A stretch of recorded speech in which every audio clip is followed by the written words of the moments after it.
Welcome back to Love, Money, Rock and Roll. Roll. What's a woll? We left off after grabbing a pack of nuts out of the fridge. Which is weird. I didn't know people stored peanuts in fridges. Let's get into it. Saturday TV couldn't kill my boredom. Then maybe you should go talk to Kagome. I don't know. It seems like you're trying to save her dad. Historical documentaries, numerous weird shows, and anime. All of it seemed disgustingly vulgar and pointless. Most TV is. So social media. Maybe I was trying to drown myself in an audiovisual slump to get away from unpleasant thoughts. So Ellie, her grandfather, and his question about whether we were in a relationship. It seemed like yesterday there'd only been one girl in the entire world I wanted to be in a relationship with, and now even today's park bitch incident left me almost indifferent. Maybe I needed some sort of shake-up and new friends to start changing for the better. Of course, I had the right to think of letting Catherine go as a change for the better. But there was also something else. Dang, Kagome! I jumped and rushed to the hall. Before I even grabbed the receiver, the doorbell stopped me. That must have been her. I was about to find out what happened to the phone at Gifts of the Sea. However, it turned out just to be Michael. Oh, it's you again. I grumbled, disappointed. Good to see you, too. Why again? Never mind. Do you have anything you want to talk about, or are you just dropping by? I do, actually. Let's make it quick. I'm a bit busy. Looked over my shoulder at the empty house with some doubt. It's about Catherine. Catherine. I thought she clearly told him to not talk to me about a relationship. What about her? May I come in? Of course you can. I grumbled again, not even tried to hide my irritation. Tea, coffee, vodka. No, thank you. Then I'm listening very carefully. I talked to Catherine today. Glad to hear she talks to someone at least. Nick, I like her. That's why I'm here. I understand you two used to be in a relationship. Not anymore. Finally, Michael expressed some emotion and frowned. You don't seem surprised at all. I could guess it all from your face. My voice sounded unsure, but I couldn't just tell him I'd eavesdropped on their conversation. I've never noticed you were so perceptive. You got a problem with that? No, it's just an observation. Intentionally or not, Michael was beginning to aggravate me. Let me continue if you don't mind. I'd like to try. Do you need my permission? I need to know that nothing would change between us afterwards.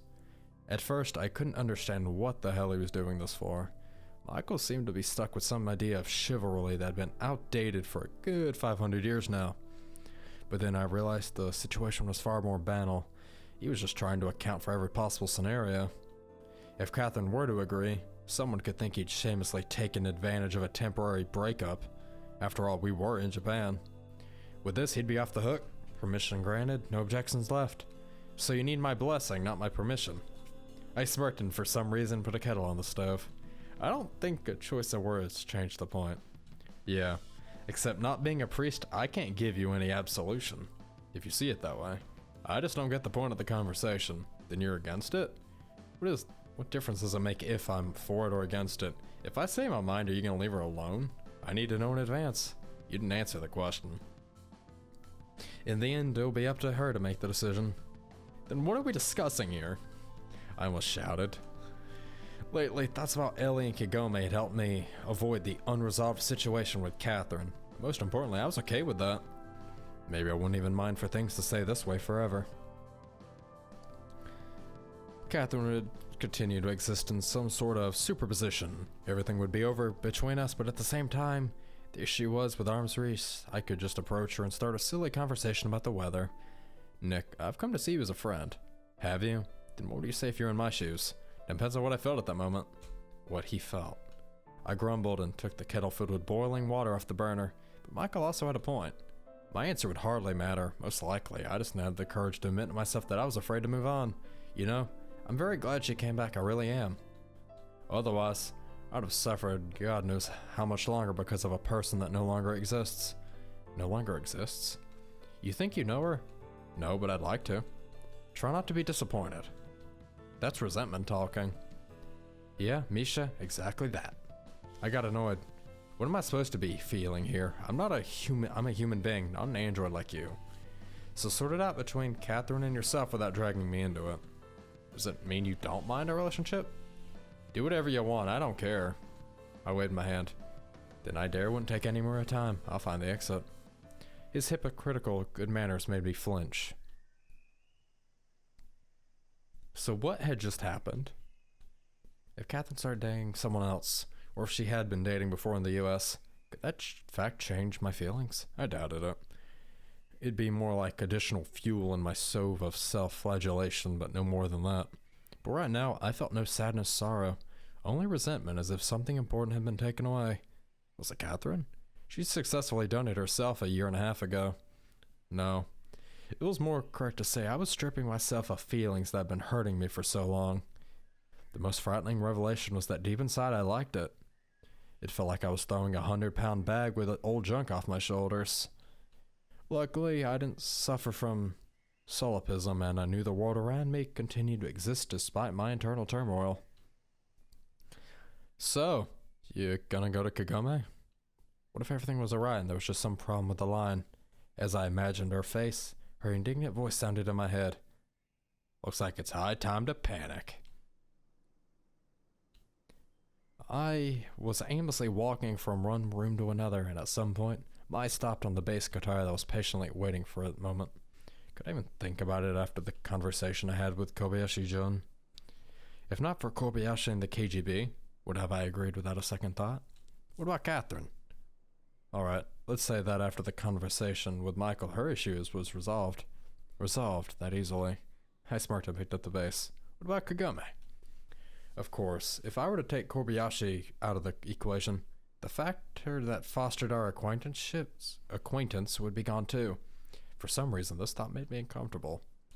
But I was even more exasperated by the thought that I wasn't in control of my life. If Ellie had asked me to become a bass player a month ago, would I have refused? What a poor choice of the moment. A feast in time of plague. Not to mention that Ellie knew that I was going through a rough period in life. But do people always only come across these opportunities when they're ready for them? I completely lost track of time. Playing the same part until evening, the song I'd been rehearsing yesterday with Zed Fizz. Soon enough I arrived and my fingertips were raw, but I didn't care. It's as if I was running away from something, trying to suppress my thoughts with the low frequencies of the bass guitar. When it was completely dark outside, somebody rang the doorbell. Hello? As it turned out, this was when I should have been most cautious. The night guest was Kagome. Not alone either, but accompanied by her grandfather. There were bags and packs in their hands. They both looked tired and worn out. To what do I owe the honor? Our restaurant burned down. Kagome finally forced out without raising her head. Your restaurant burned down? I slowly repeated, trying to understand the meaning of the words. Why? Because it was made of wood. That is the best response I've ever heard to something like that, and I would laugh in that kind of situation. Oh, right. I just didn't know how to react to something like that. Was it an accident? You let us in? We've got nowhere else to go.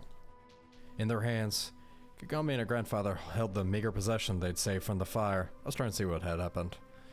But if I couldn't even figure out my own life, could I afford to let victims of a fire stay at my place? Of course, come in. They could at least spend the night and we'd think of something in the morning.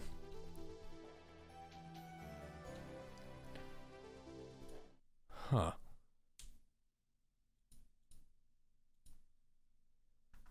The song, Misery of Loneliness. Wow.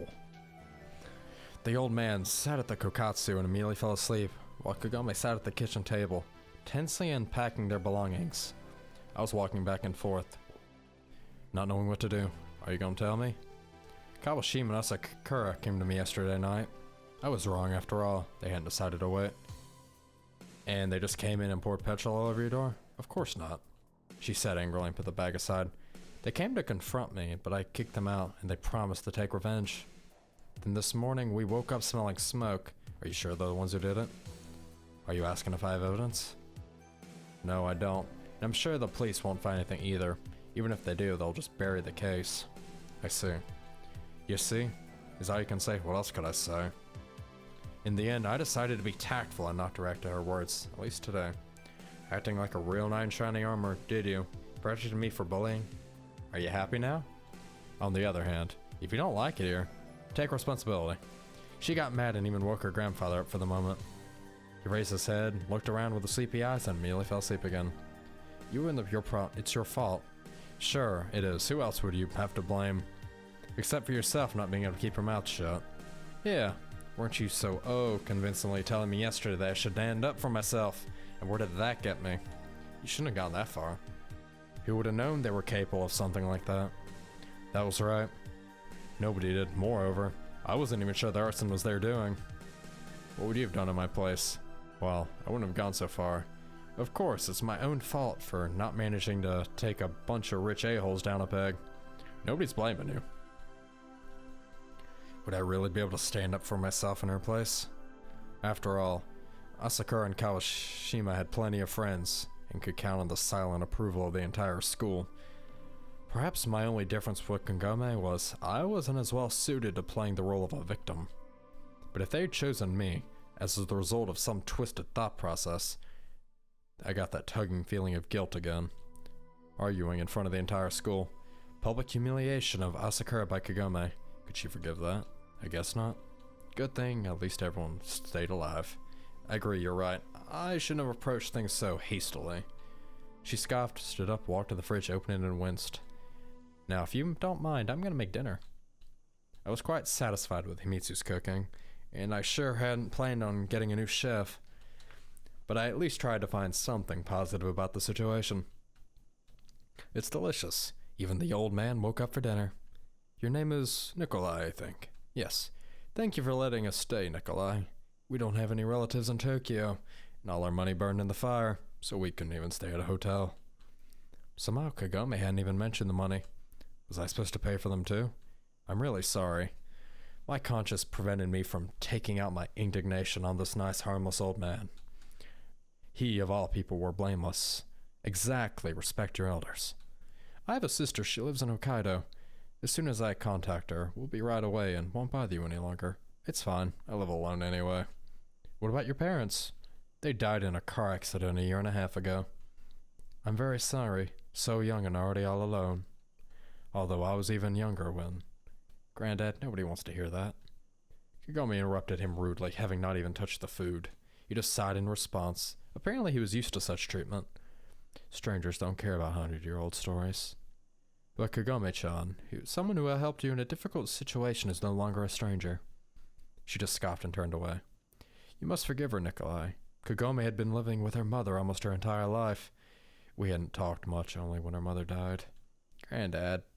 Kagome growled and the old man had to stop. Even though I would have gladly listened to what he had to say. As he said, we aren't planning to stay any longer than necessary. When we finished eating, Kagome washed the dishes without saying a word. The old man went to bed immediately, while Kagome and I returned to the kitchen. Are you really going to give everything up and move to Hokkaido? What about your father? Of course not, but grandfather is already having it hard enough. The restaurant was his life's work. Left alone with me, Kagome started to act much calmer. Meaning, what? You're going to stay here for an indefinite period of time? Maybe. Does that bother you? How should I put it? I already recovered from the shock and come to the terms with the fact that I'd probably need to spend at least some time living under the same roof as her. Do you hate my company that much? What does that have to do? What if I showed up at your restaurant yesterday and said my house burned down and I was going to live there, but we didn't have any free rooms and you've got a mansion? If that's all you're looking for, you could have gone to Ellie's place. I grumbled out. She must have a palace. How's she doing, by the way? Kagome asked without a hint of resentment. How am I supposed to know? Really?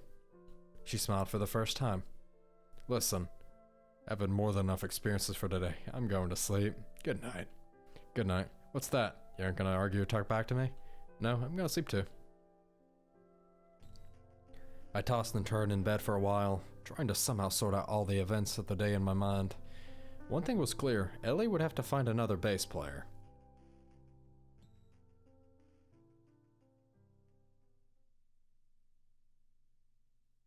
Exactly. 20/09/1987.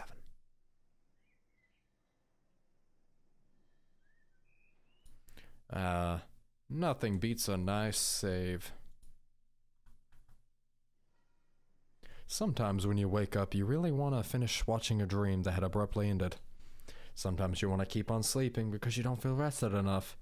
And some occasions you don't want to get up at all. I couldn't even remember the last time I woke up chipper and full out of energy, jumped out of bed and greeted the new day with a smile. But today, and I opened my eyes and immediately felt as if there was a cloudy liquid spilling from one side of my head to the other every time I moved it. The memories didn't come back right away. Vicious like tar. Or, no, viscous. They brought back the events of yesterday I had successfully forgotten overnight. I just wanted to turn to the other side and fall asleep again, but that's when new sounds from the kitchen entered my consciousness. With some effort, I managed to get up, put some clothes on, opened the door slightly and stuck my head out. Kagome was cooking breakfast with a smile on her face I'd never seen. The serene smile of a person doing what they love. Good morning.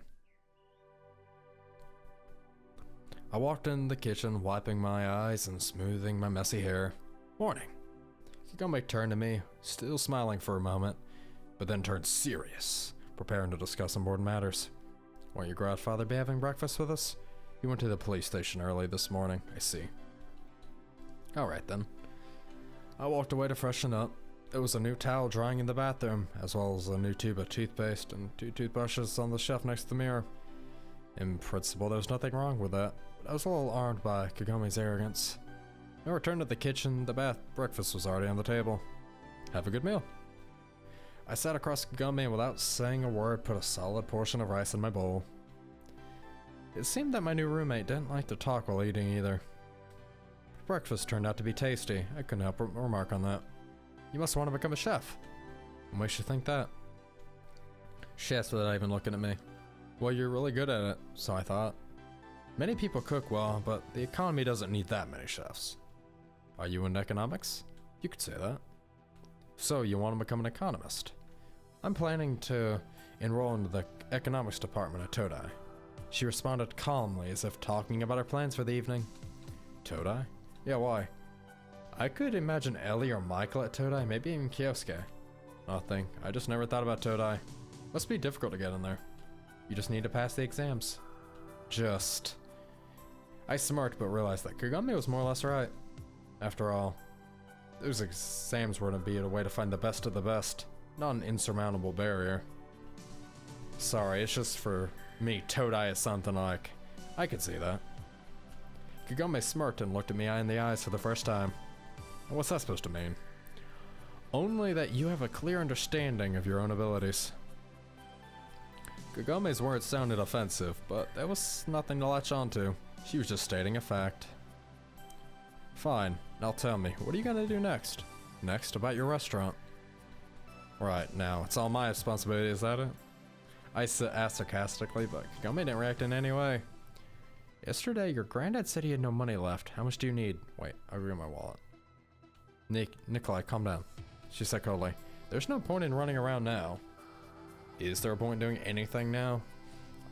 Today is Sunday. What do you usually do on Sundays? Me? Nothing. She suddenly smiled, stood up, and started collecting the dishes. Then you won't have to come up with anything. I was watching Kagome wash dishes, attempting to fully grasp the comedy of the situation. Owen Kyosuke's manga is the protagonist to get a girl out of the blue that has nowhere to go, and they start living together. Her grandfather was the only thing that didn't fit into the otherwise perfect setup, but he could simply be playing a role I didn't understand yet. If I were to keep following manga logic, there'd be a fierce competition between Kagome, Himitsu Catherine, and I guess Ellie to bring the number of the heroines to 4. Not that I found such a turn of events particularly enticing. It takes a lot to run a harem, and I could barely handle my own life. In any way, living with Kagome was convenient. At least I wouldn't have to worry about cooking anymore. About cooking, on the other hand, I had to worry about explaining all of this to Himitsu. Nikolai, I seem to have lost myself to daydreaming. Where's the dish soap? Dish soap. I slowly repeated as if trying to grasp the meaning of a difficult foreign word. I don't have any, there's a regular soap over there. You don't? What do you mean you don't? Why would I? I smiled simple-mindedly. I see. Kagome frowned and turned to the sink. Well, we aren't in a restaurant, and there aren't many dishes. Normal soaps is good enough. It still leaves fat on the plates. Fine, got it. I'll buy some dish soap. I said and thought, not a day gone, and she was already giving me orders in my own house. And you should also buy new sponges. These aren't any good at all. She raised a sponge that seemed perfectly fine to me. Anything else? I asked in a demonstratively polite voice. Yes, actually. Kagome started to reply but caught herself. I must be imposing where I shouldn't, though she didn't look too apologetic. It's not hard or anything. I kept playing the role of a genuine host.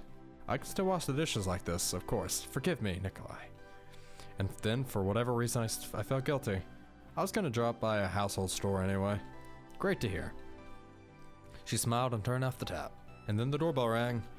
I was sort of happy for it, having interrupted this uncomfortable conversation. Grandfather must be back already. But the person standing at the doorstep was... Ellie. Hi. I greeted her as Kagome managed to duck up behind my back for the last moment. Good morning. Am I interrupting? She was visibly nervous. Interrupting, well, you know, I came to ask, I want to know, did you think about our offer? About playing bass? Alright. You know, now is not the best time. You weren't alone? Ellie looked behind my back and saw Kagome, who had somehow managed to shrink and take up even less space than usual. The silence went on a while. Maybe not, but I was sure Ellie would react to like it was something completely outrageous. What is she doing here? Ellie stepped in and automatically moved aside. Yeah, you see, what had happened was, your so-called friends burned down my restaurant, and Nico decided to let me and my grandfather stay at his place. Do you have a problem with that? Offered? What? Ellie clearly hadn't been expecting that explanation. You heard me. That's ridiculous, I don't understand. Nikolai? Well, her restaurant did burn down, and I did offer to let them stay the night here. You don't need to explain yourself to her. I'm not explaining myself. Is this true? I haven't seen it with my own eyes or anything.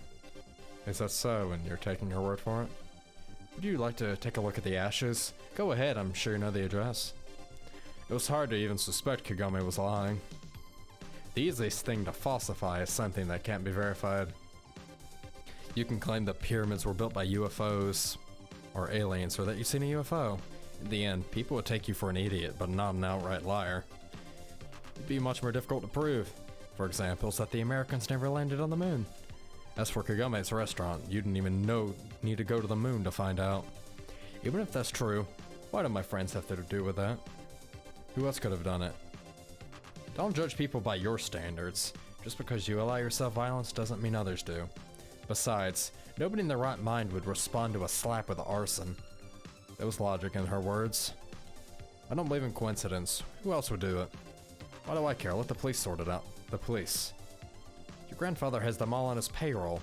It's strange they didn't just kill us all right away. Would have been a lot less hassle. How could you let this crazy into your house? Maybe she burned our own restaurant down. Gome looked like a steam engine ready to overheat and explode. Girls, calm down already. It was clear that both of them were so convinced they were right, it was completely pointless to try and change their minds here and now. I felt like the referee of a boxing match, pointlessly shouting break. I just had to prevent the argument from turning into a real fight. And you're protecting her? Nick, I never expected that of you. Nico-san understands who your friends are, right, Nico? Girls, I suggest you don't jump to any conclusions. Everything's clear as is. Why? Who else would do that? You need to be arrested for defamation. That'd be nice. Maybe then I could at least hope there'd be an investigation. I never expected this of you, but Ellie ignored her words. You don't, by the looks of it. You could have gone to a hotel. I couldn't. Kagome snapped. Naturally, she didn't want to tell Ellie about the money. To a friend's place. Oh wait, you don't have any. Then to your relatives, you have those, right? Ellie was gloating, and it looked quite ugly from the side. It's none of your business. I came to Nico's because I realized this couldn't go on for much longer, or they would actually start a catfight. But after all, I could no longer take Ellie's side. It would mean immediately kicking out Kagome and her grandfather. So Nick doesn't know yet. It's none of your business. Kagome shouted, Ellie, I think you better go. Sorry. You have a big heart, Nick. She grinned and walked outside. I'll call you. Don't bother. Ellie responded and left the yard. Well, That was how my music career ended before it ever started. What was that? I turned to Kagome. I should be asking you that. Me? You could have kicked her out earlier. Kagome snorted and went to the kitchen. Everything was over before I even knew what happened. Ellie just had to go and show up this early in the morning. It wasn't even Monday. I sighed, closed the door, and reluctantly followed Kagome, realizing that the conversation wasn't over yet.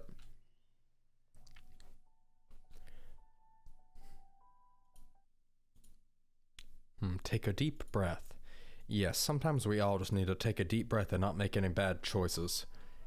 Kagome sat behind the table and nervously drummed her fingers against it. You could have at least let me talk to her one-on-one. Kagome remained silent and absent-mindedly stared off in the distance. It's not like she's done anything, you. She hasn't, Nikolai. Do you really believe that? She smirched spitefully. What do you think? Kobayashi Jun's granddaughter would spend her nights setting fire to people's houses? I agree that you have every reason to respect them, but it's not like Ellie handed them the gasoline. She bit her lip as if she almost said something highly uncivilized. She's guilty in any case. Well, aren't you just the embodiment of Marx and Engels all in one? The fearless class warrior. No idea what that is. Why do you hate her so much? What am I supposed to love her for? You aren't supposed to love her, but... I said and went silent, wondering whether this was worth talking about at all. Sometimes you're outright obsessed with her. She could have prevented all this. I didn't want to agree with her, but Kagome was particularly right. Ellie had promised to talk to them and even did, if I could take her word. On the other hand, she couldn't and shouldn't be held responsible for the actions of others. After all, they weren't a gang or anything. I remembered my run-in with them at the bar and, for a moment, wondered about the true nature of that group. On the other hand, just yesterday, I thought that Kawashima and Asakura would need some time to digest that slap from Kagome. It wouldn't have been smart to get their revenge immediately. They'd be the prime suspects. At least I had thought so. And then things turned out the way they did. If I had been more far-sighted, I could be enjoying the quiet Sunday morning instead of a meaningless conversation with Kagome. It's a little too late to confront her now, don't you think? It always starts small. In a decade, she'll be destroying the lives of thousands of families. You're exaggerating. Are you sure about that, Nikolai? My forecasts weren't always accurate. Then she'll probably shouldn't give up on her music. What? I'm saying Ellie shouldn't give up on playing music, just like Hitler shouldn't have given up on painting. Are you gonna keep making jokes, Nico? It felt nice, but at the same time, some unclear sense of alarm crept up deep inside me, vague and shapeless like smoke in a dark room. Yeah, joking around and stuff, such as a clown's somber fate. I'm glad you're having fun. In reality, of course I wasn't. I don't think we should escalate an already complicated situation and start fights with everyone we come across. With everyone or with Kobayashi in particular. Komi was staring at me like we were playing Mafia. What are you implying? You seem to care a lot about her. You can't just imagine that somebody could ever think something bad about the mistress. Well, never mind. I sighed, having realized how pointless it would be to continue this conversation. She wasn't a person who easily convinced. As if she was sure about something, it was useless to even try. Somebody knocked on the door so silently and gently I barely heard of it. Now that must be grandfather. Even though there wasn't anyone around except but our grandfather. Except that it was Kyosuke, who had picked the least appropriate moment to show up. Having opened the door, I froze in the doorway, looking at him, and then turned to Kagome and back to him, and then they looked at me, and I looked back at them. Nick, I didn't know you had guests, he said, embarrassed. Yeah, Kagome dropped by to... Nikolai, you have a visitor? Then I won't bother you. He slowly walked past me, took off his shoes, and headed to the kitchen. The silent scene lasted for some while. Fine. I sighed as if I'd managed to find my way out of a very stuffy building. It just so happened that her house burned down, and I'm letting her and her grandfather stay at my place for, the time being. I see. He drawled and smiled. Just don't tell anyone, this is an emergency situation. I understand perfectly, Nick. His smile grew even wider. Mum's the word. I glanced at Kagome. She was standing with her lips pursed and arms crossed. I won't bother the two of you. See you tomorrow at school. Imura-san. He bowed politely and took his leave. Well, ain't this just perfect? What's wrong? Are you embarrassed the others at school will find out about my circumstances? If Kyosuke knows, you may as well think that the entire school does too. So you are embarrassed? She smirked. Whatever, makes no sense to talk about it now. So we've ran into everyone except he meets Sue and Catherine. I don't think Catherine cares though, so. Good for that. The old man was standing in the middle of the room, looking around as if search of something. Kagome immediately jumped at him with questions. What did you learn? The policeman said they're working on the case and looking for the culprits. Any details? They told me they will inform us if there's any news. The man looked at her puzzled. Oh, Kagome-chan. I forgot. It was strange, but Kagome reacted pretty calmly. Let me just go there again. No need. I'll go myself. You go rest. It's good to be young. Then he left to my parents' room where I'd placed the futons. See, I told you? The police aren't going to investigate anything. Well, just wait a bit. It's only been a day. If the perpetrator isn't found hot on the trail, it gets much harder to track them down later. Speaking from personal experience, statistics. There are 3 types of lies. Lies, danged lies, and statistics. Did you come up with that yourself? No, Mark Twain did. Who? It was strange that Kagome intended to make it into Todai, but didn't know about such a famous writer. In a way, it said even more about her than her attitude towards Ellie. The guy who wrote books like about Tom Sawyer and Huckleberry Finn. Ah, she drawled without much interest. I was talking about the orbital inclination of Jupiter in relation to the plane of an ecliptic. What? What? I don't even understand what he just said. It was just an example, a metaphorical one. Aren't you pragmatic? Is that a compliment? Kagome suddenly smiled. So you're gonna search for the arsonist yourself? I already know who did it. I just need to prove the guilt. Are you sure of that? I wanted to say if it really was Kawashima, Asakura and their posse, they'd already burned down one restaurant, and could well not stop there. But then I imagined the faces of the not particularly bright Asakura and the cunning, but not too intelligent Kawashima. They didn't look like criminals any more than Ellie resembled an evil empress. Alright, I've got to go to the police. I'll figure out what's going on myself. Of course she didn't ask me to, but I'd already been forced to be a part of her life. If only as long as she planned to stay at my place. Want me to go with you? If you want. She shrugged calmly and walked in the hallway. I froze for a few seconds, then ran after her. The weather was good today. The Sunday morning looked very appealing for a walk. The fact that you can just casually walk to a police station is actually pretty cool. It would take far too long to walk to one from where I live. When I finally caught up with Kagome, she started walking a bit slower. You sure going to them's a good idea? I do have to tell them how to reach us in case they find something. I did, but at least I want to do everything I can. After all, we can exclude the possibility of an accident, or that the arson had been performed by someone outside of the group. I wish you'd use all this energy you have for something peaceful. What are you implying? Well, you did say you kicked them out when they came to your restaurant. What? Was I supposed to offer them tea and cake? She sparked instead of getting indignant. I don't mean that. For starters, you shouldn't stick out up for a fight. Wait, what? What does that have to do? She grinned so triumphantly that I suddenly felt guilty, as if she had actually said something utterly ridiculous. You're so easy to dig at, Nikolai. Kagome laughed. Look who's talking. I grumbled. All my interest in continuing this conversation evaporated. Kagome and I visited the police station. Not that I had to deal with the police before, so I had nothing to compare them to. The officer on duty wrote down my address, telephone number, subtly hinting that we were distracting him from something much more important, even though he was flipping through some magazine when we came in. See, just like I told you. Maybe their detectives are more energetic? I said unsurely.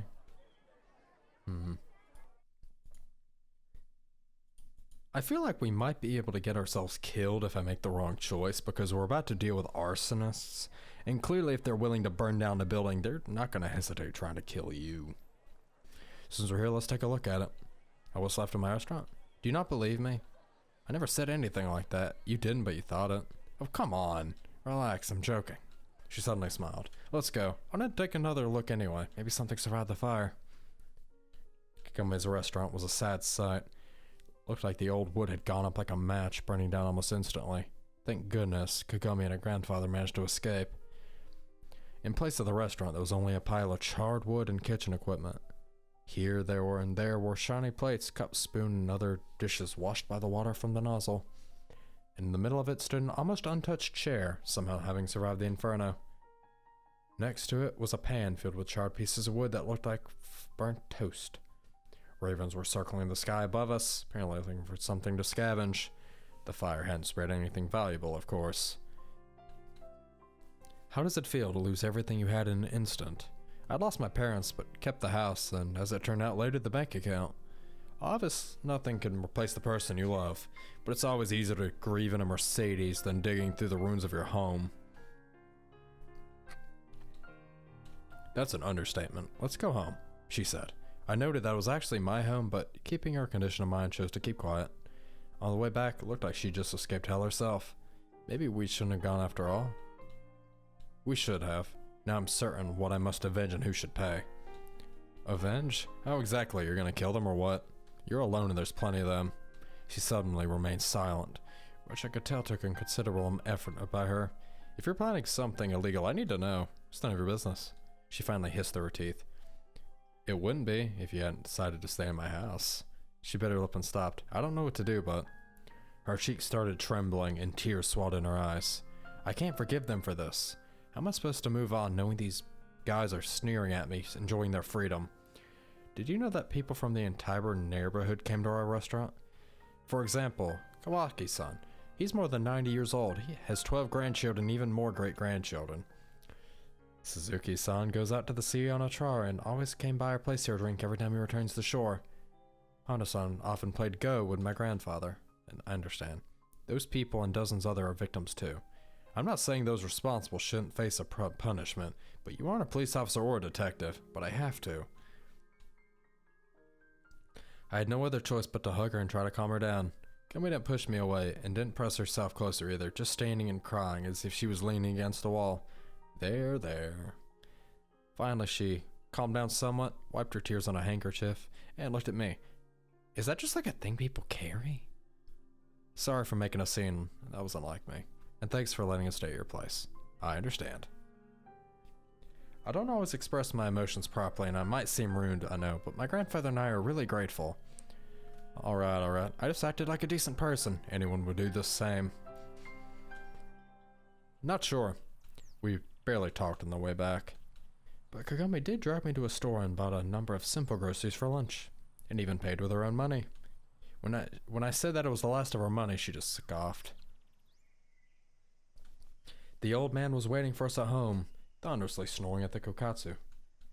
The sight made me a little embarrassed, but Kagami seemed to pay zero attention to him. Alright, I guess it's time to have lunch. She looked at the clock with a shade of doubt. Are you asking me? Yeah, who else? Sure, I agreed carefully. She was cooking lunch with something akin to frenzy. Meanwhile, I couldn't decide whether to stay in the kitchen and go to my room. Burrito. It sounds like the music that would play when something awesome's about to happen. Since there were other alternatives, it was a great time to think. If Kawashima and Asakura were to blame, their actions seemed extremely illogical. First they threatened Kagome, and then later that night burned down her restaurant. Sure, maybe they'd simply grown extremely cocky and even gone berserk from impunity, but Kawashima at least didn't look like a complete idiot. I don't know who their parents were, but arson's no petty crime. It's easy to lose control of yourself when you're not punished for throwing around insults, or humiliating people or getting into small fights. But it's not like every school hoodlum ends up a real criminal. Huh.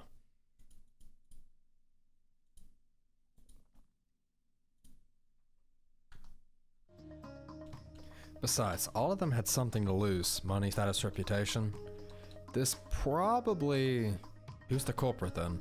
Maybe the police would be able to... Why is he not thinking about the people who want her, her father, and all them dead? Maybe that has something to do with it. So it seemed that no one had an obvious motive to burn the place, except for Kawashima and Asakura. But yet, it would have been an unreasonable response to a simple slap. What are you sighing for? I'm almost done. Kagami replied displaced, not because of that. Because of what then? I was just thinking that arson's a bit too much for high school students. Who isn't it too much for?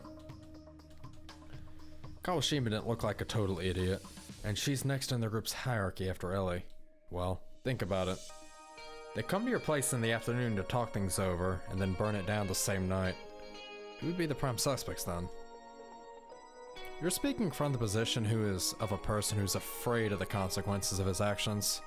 Kawashima might not even think she ever had to bear responsibility for him. Money doesn't automatically make you an idiot. Do you disagree? I just know it's them. That's it, you just know? I don't want to play lawyer, but presumption of innocence is still a thing. You need to prove their guilt, not the other way around. Of course, if they left something like at the crime scene like a gas can with their fingerprints, I suddenly realized that I was pretty much just talking to myself. Kagome, is it time for lunch? I wanted to cook something for you, but dozed off. You walked to the table and sat down next to me. How are things with the police? Well, it's turned out to be no worse than breakfast. Kagome was an excellent cook, and unlike Himitsu, she handled basic and complicated dishes equally well. Himitsu could impress me with borscht, but her basic dishes were often a bit plain. Thank you. Enjoy, that's the least I can do. Akame was about to take the dishes away to wash them, but I stopped her. No, I'll wash them myself. Honda-san, who we're gonna play today? For gosh sake. It's like Go is the most important thing in your life. Kagome-chan, but I'm sure when Honda-san sees the restaurant in Ashes, he'll figure out the game's cancelled. The old man didn't reply immediately. Gifted to see was my life's work. I didn't spend much time in the restaurant, but I hoped you would inherit it. Since Shinji was into science, you could marry Nikolai and take him into the family. Grandfather. Kagome explained, and I could hear both anger and embarrassment in her voice. I have to go now. Where to? I turned around. Got something to do. What happened at the restaurant is, of course, a tragedy for us, but no one died and life goes on. I didn't know what to say to that. We were roommates now, but that didn't give me a right to poking my nose in her life. Listen to Nikolai, grandfather. The rest of the day passed by without any incidents, and finally I couldn't hold back anymore. Do you know where Kagome went off to? I don't. Does she often disappear like that late at night? Nikolai, you have to understand that it hasn't been easy for her since her mother died. We didn't talk much when Yuno-san was alive. She and Shinji didn't last long. He sighed and stared out into the moonlit yard with his old cloudy eyes. Divorce. In my youth, nobody would have ever thought of that. Kagome's past was clearly full of secrets. The doorbell rang. Kagome was back. I opened the door. She greeted me politely and came in holding a bag in her hands. Is this where you call dinner? Kagome walked to the stove and lifted the pan in which I'd left some gyoza for her. Is there at least meat inside? Implying the dumplings were store-bought. Well, we didn't know when you would come back. I said evasively. I see. I'm tired and I want to go to sleep. Have a good night. It wasn't late, but only by my standards. A lot of Japanese were indeed asleep by now. I'll go too, Nikolai. Good night to you, Moriyuki-kun. Son. I was soon left alone, and my kitchen, for the first time in a while, appeared lifeless and empty, like someone taken all the utensils and stuff out of it. I hadn't felt lonely there. Quite a while. Maybe it was about Himitsu, who had created a homely atmosphere, or maybe the memories about my dead parents that still crop over me. But now, with pretty much strangers were sleeping in their room, I began to realize how big the house was just for one tenant. Sleep wouldn't come. I kept tossing and turning in the bed with a book in hand until I finally passed out. All interrogations and investigations of the Kagome's life could wait for tomorrow.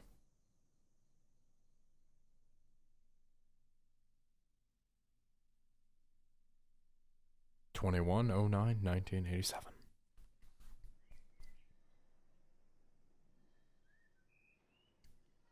And we'll end things off here because Mondays suck. Ha! I hope you guys have enjoyed today's video. If you did, leave a like, comment, and subscribe.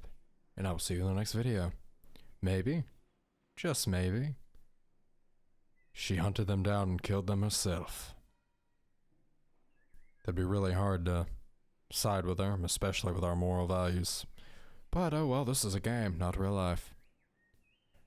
As always, goodbye.